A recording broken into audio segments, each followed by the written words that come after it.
Dhanik Bharat Educational Institutions, Inter, IIT, JEE, NEET, admission opened. Hello guys, welcome to it's UTV. నేను మీ నందు. Yes, ఇవాళ మనతో పాటు స్టూడియోలో amphi register mutual fund distributor Giribabu sir ఉన్నారు. చాలా మందికి ఉన్న కామన్ డౌట్స్ అన్ని కూడా సార్తో మాట్లాడి అడిగి క్లియర్గా తెలుసుకుందాం. సార్, ఇప్పుడు రీసెంట్ టైంలో మనం ఎక్కడ తమ్నేల్స్ చూసినా, సోషల్ మీడియా చూసినా గోల్డ్ 1,00,000 కంటే తక్కువ వస్తుంది, సిల్వర్ ఒక 1 కిలో 1.5 lakh వస్తుంది, ఇన్ ఫ్యూచర్లో గోల్డ్ చాలా తగ్గుతుంది కాబట్టి ఇప్పుడు ఎవ్వరు కొనొద్దు అని అంటున్నారు. నిజంగా ఇన్ ఫ్యూచర్లో అసలు గోల్డ్ తగ్గుతుందా, పెరుగుతుందా? అంటే ఇన్వెస్ట్మెంట్ పర్పస్ కొనుక్కునే వాళ్ళు ఏమన్నా కొనుక్కోవచ్చా? నార్మల్గా మీరు హిస్టారికల్గా గత 100 ఏళ్లలో చూస్తే ఎవ్రీ 10 yearsకి 8 yearsకి గోల్డ్ కన్సాలిడేట్ అయ్యి ఒక జంప్ అవుతుంది, మళ్ళీ కన్సాలిడేట్, మళ్ళీ జంప్, మళ్ళీ కన్సాలిడేట్, జంప్, ఇలాగే జరుగుద్ది. నేను మీకు ఇక్కడ నుంచి 25 సంవత్సరాల హిస్టరీ చెప్తాను. మనకు కనిపిస్తుంది నియర్ బై 2000 yearలో గోల్డ్ అరౌండ్ 3-4,000 ఉండేది. 2000 yearలో 2009-10 అంటే 1 decade కల్లా అది అరౌండ్ 11-12,000కి వచ్చేసింది. 13-14 అంటే 10 yearsలో జస్ట్ డబల్ కంటే కొంచెం ఎక్కువ పెరిగింది, అయిపోయింది. మరి 10 నుంచి 13 3x 12,000 కాస్త 10లో అరౌండ్ 13,000-14,000 ఉండేది. 10 నుంచి 13 3 ఏళ్లలో 30,000 అయిపోయింది. మళ్ళీ 13 నుంచి 24 దాకా 30 నుంచి జస్ట్ 60,000 పెరిగింది. అంటే మళ్ళీ కన్సల్టేషన్ 2013 నుంచి 24 దాకా ఆ 11 సంవత్సరాల పాటు పెరిగింది, జస్ట్ డబల్ కంటే ఎక్కువ. మళ్ళీ 24 మిడ్ నుంచి 25 ఎండ్ వరకు 60,000 కాస్త 1,80,000, ఇప్పుడు మళ్ళీ 150,000కి వచ్చింది. సో మళ్ళీ కన్సల్టేట్ అంటే ఒక జంప్ కొట్టిందా. ఫస్ట్ జంప్ 2010 నుంచి 13, సెకండ్ జంప్ 13 తర్వాత మళ్ళీ 24, 25, 26 జంప్, ఇది అయిపోయింది. ఇక్కడ నుంచి మళ్ళీ ఒక 10 years ఇక్కడ కొట్టుకుంటూ ఉంటుంది, కానీ ఇంత మించి కిందికి వెళ్ళదు. మళ్ళీ మీరు ₹1,00,000 అనేది బహుశా చూడకపోవచ్చేమో మన జీవిత కాలంలో, కానీ ఒక పాసిబిలిటీ ఉంది. ఎందుకు ఇలా చెప్తున్నట్టు ఒక పాసిబిలిటీ ఉంది. ఇప్పుడు గోల్డ్ ఇలా పెరగడానికి 2 reasons. ఒకటి రూపీ వీక్ అవడం. యాక్చువల్గా రూపీ ఇయర్ ఆన్ ఇయర్ ఒక 2-3% వీక్ అవుతుంది. This is common tendency. కానీ ఫర్ ద ఫస్ట్ టైం 2014 నుంచి తీసుకుంటే 2014లో అరౌండ్ 45-50 రూపీస్ ఉండేది, ఇప్పుడు 90.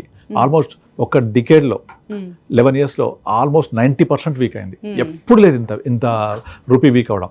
అందులో రీసెంట్ 1 yearలో అంటే ఈ గోల్డ్ పెరిగినప్పటి నుంచి 81-82 ఉన్న డాలర్ వర్సెస్ రూపీ 95 వెళ్ళిపోయింది. అంటే ₹15 పెరిగింది. అంటే 80 రూపీస్ మీద ₹15 అంటే ఆల్మోస్ట్ 15%. ఒక్క సంవత్సరంలో 15% రూపీ వీక్ అవడం ఎప్పుడు జరగలేదు, ఇంతవరకు జరగదు కూడా, అసలు జరిగింది లేదు ఎప్పుడు. అలా వీక్ అయ్యేసరికి మనం అంతా గోల్డ్ డాలర్ టర్మ్స్లో క్యాలిక్యులేట్ చేస్తాం పర్ ounce. దాంతో రూపీ వీక్ అవ్వడం వల్ల ఆ డాలర్ టర్మ్స్లో కంటే మన రూపీ టర్మ్స్లో బాగా పెరిగిపోయింది గోల్డ్. ఒకసారి రూపీ కనుక స్ట్రెంత్ అయ్యి మళ్ళీ 70కో 75కో వస్తే ఆటోమేటిక్గా ఇంపాక్ట్ ఇక్కడ కూడా కనబడుతుంది. 130-120కి వస్తుంది. అండ్ నెంబర్ 2, ఇంటర్నేషనల్గా చాలా ఇది మన సెంట్రల్ గవర్నమెంట్స్, సెంట్రల్ బ్యాంక్స్ విపరీతంగా కొంటుపోయాయి. ఎందుకంటే డాలర్ డీడాలరైజేషన్స్ రావాలి. ట్రంప్ వచ్చిన తర్వాత ఏదైతే డాలర్ డామినేషన్ పెంచడానికి ట్రై చేస్తుంటే ప్రపంచవ్యాప్తంగా మాకు డాలర్ డామినేషన్ వద్దు, డీడాలరైజేషన్ జరగాలి అని చెప్పేసి వాళ్ళ ఇన్వెస్ట్మెంట్స్ అన్ని గోల్డ్ వైపు మళ్ళీ ఇచ్చారు.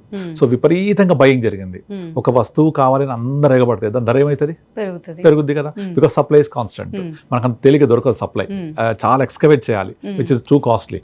కనుక సప్లై తక్కువ ఉన్నప్పుడు ఎక్కువ డిమాండ్ వస్తే ప్రైస్ షూటప్ అయిపోద్ది. అదే జరిగింది. ఒక్కసారి ఇదంతా కూల్ అయిపోయి మళ్ళీ సెంట్రల్ బ్యాంక్స్ కొండం ఆపేసి వాళ్ళు కనుక నెమ్మదిగా డిస్పోజ్ చేస్తే కనుక, చేస్తారా చేయరా తెలియదు, చేస్తే కనుక డెఫినెట్లీ మళ్ళీ మనం 120, 110, 1 lakh చూస్తాం. కానీ అవన్నిటికీ ఇఫ్ అండ్ బట్ చాలా రీజన్స్ జరగాలి. అంటే సెంట్రల్ బ్యాంక్స్ అంది సెల్ చేయాలి, తెలియదు, చేస్తాయా చేయవా. రూపీ స్ట్రెంత్ అవ్వాలి, ఇది మాత్రం జరగవచ్చు. ముందు రూపీ స్ట్రెంత్ అవ్వచ్చు. కనుక రూపీ స్ట్రెంత్ అయినా కొద్దీ ఆ డాలర్ టర్మ్స్లో మీకు తగ్గుదల అనేది 120, 110 అక్కడ ఆగిపోవచ్చు. అంటే మనం లాస్ట్ 26 yearsలో 2000 నుంచి 2010 కన్సల్టేషన్, 10 నుంచి 13 జంప్, 13 to 24 కన్సల్టేషన్, మళ్ళీ 24 to 26 జంప్, మళ్ళీ 2025 నుంచి చూద్దాం ఎప్పటిదాకా ఇది కన్సల్టేట్ ఫేజ్ నడుస్తుందో. అలా నడుస్తుంది తప్ప కిందికి రాదు. 120, 110 మించి రావడం అనేది చాలా చాలా కష్టం. ఒకటి రావాలి అంటే రూపీ స్ట్రెంత్ అవ్వాలి, ఇంటర్నేషనల్గా సెంట్రల్ బ్యాంక్స్ సేల్ చేస్తూ ఉండాలి, ఫర్దర్ బై చేయకూడదు. ఇది జరగాలి అంటే మళ్ళీ ఈక్విటీ మార్కెట్ పెరగాలి. ఎప్పుడు కూడా ఈక్విటీ గోల్డ్ ఇన్వర్స్లీ ప్రపోర్షన్ ఉంటాయి. ఈక్విటీ మార్కెట్ పడింది అనుకోండి, గోల్డ్ పెరుగుద్ది. రీసెంట్ 2 years చూస్తున్నాం కదా, ఈక్విటీ మార్కెట్ ఫుల్ డౌన్. ఎంత డౌన్ అంటే ఆల్మోస్ట్ మిడ్ అండ్ స్మాల్ అయితే 20% డౌన్. అండ్ FIS విపరీతంగా ఎగ్జిట్ అవుతున్నారు వాళ్ళు వచ్చినప్పుడు సెన్సెక్స్ రేట్స్ కి ఇప్పటికి ఎంత మార్కెట్ పడుతున్నా కూడా వాళ్ళు ఎగ్జిట్ అవుతున్న కంటిన్యూ చేస్తూనే ఉన్నారు. ఎగ్జిట్ అవుతూ వాళ్ళు ఎగ్జిట్ అవుతున్న వల్ల కూడా మనకు డాలర్ మీద బాగా ప్రెషర్ పడుతుంది, అందుకే రూపీ వీక్ అవుతుంది. సో ఎప్పుడైతే ఈక్విటీ మార్కెట్స్ పెరుగుతాయో ఆటోమేటిక్గా మళ్ళీ గోల్డ్ కూల్ అవుతుంది. సో ఈక్విటీ తగ్గడం అనేది గోల్డ్ పెరగడానికి ఇంకొక రీజన్ జరిగింది. మళ్ళీ రివర్స్ అవ్వాలి. ఇప్పుడు ఈక్విటీ పెరగాలి, గోల్డ్ తగ్గాలి. అంటే ముఖ్యంగా ఇప్పుడు ఇరాన్ వార్ కనుక సద్దుమణిగి ఆ టెన్షన్స్ అన్ని పోతే ఆటోమేటిక్గా ఈక్విటీ మార్కెట్ కొంచెం పెరుగుతుంది. ఇది పెరిగింది అంటే ఆటోమేటిక్గా గోల్డ్ కూల్ అవుతా ఉంటుంది, కొంచెం తగ్గే ఛాన్సెస్ ఉంటాయి. అప్పుడు రూపీ స్ట్రెంత్ అవ్వాలి అంటే మన ఎక్స్పోర్ట్స్ పెరగాలి. టారిఫ్స్ మీద కూల్ అయిపోతే మన ఎక్స్పోర్ట్స్ పెరిగితే ఆటోమేటిక్గా ఎక్స్పోర్ట్స్ పెరిగితే డాలర్స్ వస్తాయి ఇండియాకి. ఒకసారి డాలర్స్ వచ్చాయనుకోండి, సప్లై ఆఫ్ డాలర్స్ పెరుగుద్ది. సప్లై ఆఫ్ డాలర్స్ పెరిగితే ఆటోమేటిక్గా డిమాండ్ ఫర్ డాలర్ తగ్గుద్ది. సో ఆటోమేటిక్గా మన రూపీ స్ట్రెంత్ అవుతుంది. కానీ ఎంత స్ట్రెంత్ అయినా ఇయర్లీ 2-3% డిప్రిషియేట్ అయితేనే ఉంటుంది, 2-3%. బట్ ఇది లాస్ట్ 1 year లో టూ మచ్ డిప్రిషియేట్ అయిపోయింది, మోర్ దెన్ 15%. అది కూల్ అవ్వాలి ఒకసారి. అయితే ఇదంతా జరుగుతున్నప్పుడు గోల్డ్ అనేది కన్సల్టేట్ అవుతూ ఉంటుంది. ఇక్కడ 120, 130, 120, 110 మనం అలవాటు అయిపోతాం. ఇప్పుడు పెట్రోల్ 107 వెళ్ళినప్పుడు అమ్మా 100 రూపీస్ అనుకున్నామా, తర్వాత అలవాటు అయిపోయింది. 3 సంవత్సరాలు అయింది ఇప్పటికి అదే ప్రైస్ కంటిన్యూ అవుతుంది. మనకు కూడా అలవాటు అయిపోద్ది. గోల్డ్ అంటే కిలో 10 గ్రాములు ₹1,00,000 అంతే, ఫిక్స్ అయిపోతాం మనం. డైజెస్ట్ చేసుకోవడానికి టైం పడుతుంది. అక్కడ కన్సల్టేట్ అవుతుంది. కన్సల్టేట్ అక్కడ నుంచి మళ్ళీ జంప్ కిందికి రాదు. వచ్చిన సందర్భం ఎప్పుడు లేవు కూడా, తగ్గే ఛాన్సెస్ అయితే లేవు. అది రావాలని తగ్గాలంటే చాలా పరిణామాలు జరగాలి. రూపీ ఫస్ట్ స్ట్రెంత్ అవ్వాలి, సెంట్రల్ బ్యాంక్స్ అమ్మడం జరగాలి, మళ్ళీ కొత్త డిమాండ్ రాకూడదు, ఇన్ని జరగాలి. బట్ అది గోల్డ్కి ఎప్పుడు కూడా ఒక సేఫెస్ట్ ఇన్వెస్ట్మెంట్ లాగా చూస్తారు. అండ్ ప్రతి కంట్రీ కూడా వాళ్ళ యొక్క కరెన్సీ ప్రింట్ చేసేప్పుడు అయితే USD అంటే డాలర్కి పెగ్ చేసి కానీ, అంటే డాలర్ వర్సెస్ కానీ గోల్డ్ వర్సెస్ కానీ మీకు కరెన్సీ ప్రింట్ చేస్తారు. ఇప్పుడు మీ దగ్గర ₹100 నోట్ ఉందనుకోండి, అది మీద చూస్తే దానిపైన I owe to pay you అని RBI గవర్నర్ ప్రామిస్ చేస్తాడు. I owe to pay you, నీకు నేను ₹100 వర్త్ ఆఫ్ గోల్డ్ ఇస్తా అని ఉంటుంది. అంటే గోల్డ్ రాయరు, I owe to pay you, నువ్వు నాకు కరెన్సీ నోట్ ఇస్తే నీకు ₹100 ఇస్తా. ఏమి ఇస్తాను? గోల్డ్. అంటే మన కరెన్సీకి గోల్డ్ పెగ్ అనమాట, అంటే బ్యాకప్ ఉంటుంది. ఆ బ్యాకప్ తోటి కరెన్సీ ప్రింట్ చేసాం.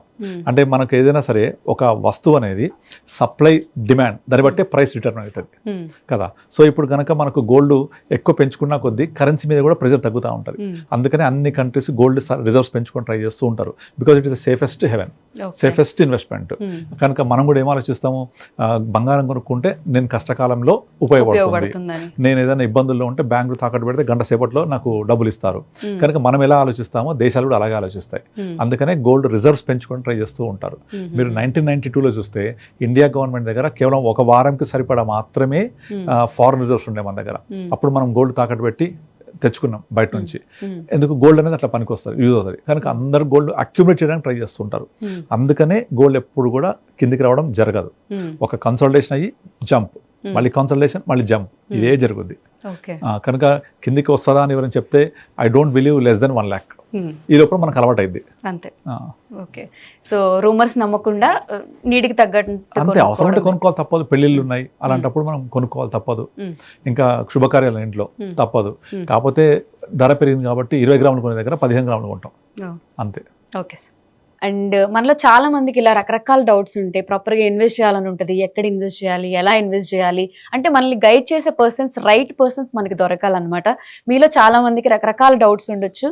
ఏదైనా ఫ్యూచర్ ప్లానింగ్ మాత్రం మీరు కంపల్సరీ చేసుకోవాలి అనుకుంటే మాత్రం గిరిబాబు సార్ నెంబర్ అయితే కింద స్క్రీన్ పైన స్క్రోల్ అవుతూ ఉంటుంది. ఎనీ టైం మీరు కాంటాక్ట్ అయ్యి మీకున్న డౌట్స్ అన్ని కూడా క్లియర్ చేసుకోవచ్చు. Sir, thank you so much for. Thank you.